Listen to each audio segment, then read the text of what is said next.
আপনারা জানেন আমি যেটা বলি সেটা করি। লক্ষ্মীর ভাণ্ডার আরও অনেক মানুষ পেয়েছেন, মা বোনেরা। লক্ষ্মীর ভাণ্ডার সিদ্ধান্ত হয়েছে। এবার লক্ষ্মী ভাণ্ডার প্রকল্পে বিরাট বড় খুশির খবর। নতুন নিয়ম চালু হলো লক্ষ্মী ভাণ্ডার প্রকল্পে, যাতে করে প্রচুর মহিলারা উপকৃত হবেন।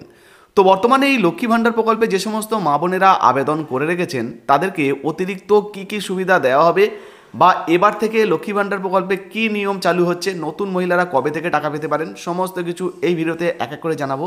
তাই ভিডিওটা একটু স্কিপ না করে পুরোটা দেখুন। আপনি যদি আমাদের চ্যানেলে নতুন আছেন অবশ্যই চ্যানেলটিকে সাবস্ক্রাইব করে পাশের বেল আইকনটি অন করে রাখবেন এই ধরনের গুরুত্বপূর্ণ ভিডিও সবার আগে পাওয়ার জন্য। ফেসবুক থেকে দেখলে ফলো করতে ভুলবেন না। চলুন শুরু করা যাক।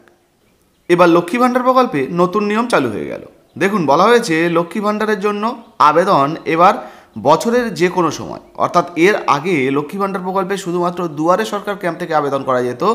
এবার কিন্তু আর দুয়ারে সরকার নয়, যে কোনো সময় কিন্তু আপনারা আবেদন করতে পারবেন। তো কোথা থেকে আবেদন করবেন সেটা জানাবো। দেখুন, বলা হয়েছে 2,21,00,000 মহিলা সুবিধা পেয়েছেন 2024-25 অর্থ বছরে। তবে এবার আরও প্রচুর মহিলারা নতুনভাবে যুক্ত হচ্ছেন। তো নতুন মহিলারা কবে থেকে টাকা পাবেন সেটাও জানাবো। দেখুন, বলা হয়েছে এখন আর শুধু দুয়ারে সরকার নয়, বছরের যে কোনো সময় লক্ষ্মী ভাণ্ডারের জন্য আবেদন করা যেতে পারে। পঞ্চায়েত এলাকায় ব্লক অফিসে গেলেই লক্ষ্মী ভাণ্ডারের জন্য আবেদনপত্র পাওয়া যাবে। তো আপনার এলাকার যে পঞ্চায়েত অফিস বা যে বিডিও ব্লক অফিস রয়েছে সেখানে গিয়ে কিন্তু এই লক্ষ্মী ভাণ্ডারের জন্য ফর্ম নিয়ে আপনারা এই প্রকল্পের জন্য আবেদন করতে পারবেন।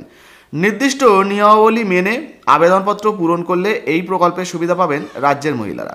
শহরাঞ্চলে সমাজ কল্যাণ দপ্তরের আধিকারিকদের অফিসে গেলে এই প্রকল্পের সুবিধা পাওয়া যাবে। আগে শুধুমাত্র দুয়ারে সরকার শিবিরেই এই লক্ষ্মী ভাণ্ডারের জন্য আবেদন করা যেত, তাই শিবিরগুলিতে প্রচণ্ড ভিড় হতো, আলাদা করে কাউন্টারও খুলতে হতো। কিন্তু এখন থেকে সারা বছর ওই পরিষেবা পাওয়া যাবে। অর্থাৎ এবার দুয়ারে সরকারের যে ভিড়গুলো হচ্ছে সেটাকে নিয়ন্ত্রণ করার জন্য পঞ্চায়েত থেকে বা আপনার ব্লক বিডিও থেকেও এই লক্ষ্মী ভাণ্ডারের জন্য আপনারা আবেদন করতে পারবেন। এতে মহিলাদের এই পরিষেবা পেতে আরও সুবিধে হলো বলে জানাচ্ছে নারী ও শিশু বিকাশ সমাজ কল্যাণ দপ্তরের আধিকারিকরা।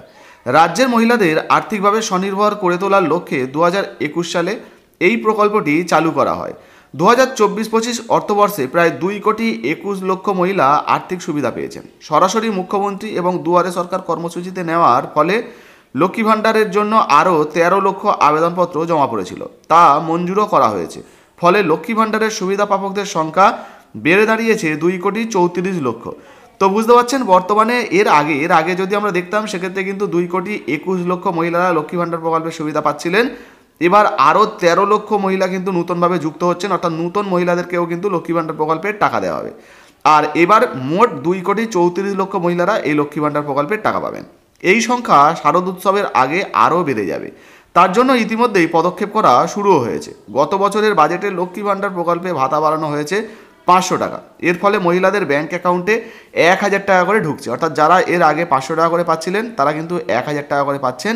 তাছাড়া তপশিলি জাতি উপজাতি যে সমস্ত মহিলারা রয়েছে তাদের জন্য 200 টাকা করে ভাতা বাড়ানো হয়েছিল। আর এই মুহূর্তে তারা কিন্তু 1200 টাকা করে তাদের ব্যাঙ্ক অ্যাকাউন্টে পেয়ে যাচ্ছেন। এবার দেখুন, বলা হয়েছে রাজ্যে 25 থেকে 60 বছর বয়সী যে সমস্ত মহিলারা স্থায়ী বাসিন্দা তারা এই প্রকল্পে আবেদনের সুবিধা পান।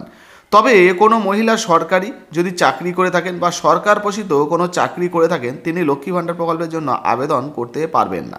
এছাড়াও কোনো বিধিবদ্ধ সংস্থা যেমন পঞ্চায়েত, পুর নিগম বা পুরসভা থেকে যদি কোনো মহিলা বেতন পায় সেক্ষেত্রেও তিনি এই লক্ষ্মী ভাণ্ডার প্রকল্পের জন্য আবেদন করতে পারবেন না। এমনকি স্থানীয় স্বশাসিত যে সংস্থা রয়েছে সেখানেও যদি কোনো মহিলা বেতন পান বা আর্থিক সুবিধা পান তাহলেও তিনি লক্ষ্মী ভাণ্ডার প্রকল্পে টাকা পাওয়ার জন্য যোগ্য বলে বিবেচিত হবেন না। রাজ্য সরকারের থেকে অবসরকালীন বা আর্থিক সুবিধা পাওয়া অথবা পারিবারিক যে সমস্ত পেনশন পান এমন মহিলারাও লক্ষ্মী ভাণ্ডারের সুবিধা কিন্তু পাবেন না বা আবেদনও করতে পারবেন না। লক্ষ্মী ভাণ্ডারে আবেদন করার সময় আধার কার্ডের ফটোকপি, প্রয়োজনীয় তপশিলি জাতি উপজাতির সার্টিফিকেট বা শংসাপত্র দিতে হয়। যারা আবেদন করেন তাদের অবশ্যই নিজের নামে একটা সিঙ্গেল ব্যাঙ্ক অ্যাকাউন্ট থাকতে হয়। জয়েন্ট ব্যাঙ্ক অ্যাকাউন্টে কিন্তু টাকা পাওয়া যায় না, সিঙ্গেল ব্যাঙ্ক অ্যাকাউন্ট লাগবে। সিঙ্গেল ব্যাঙ্ক অ্যাকাউন্ট থাকলে তবেই কিন্তু লক্ষ্মী ভাণ্ডার প্রকল্পের টাকা আপনাদের ব্যাঙ্ক অ্যাকাউন্টে আসবে।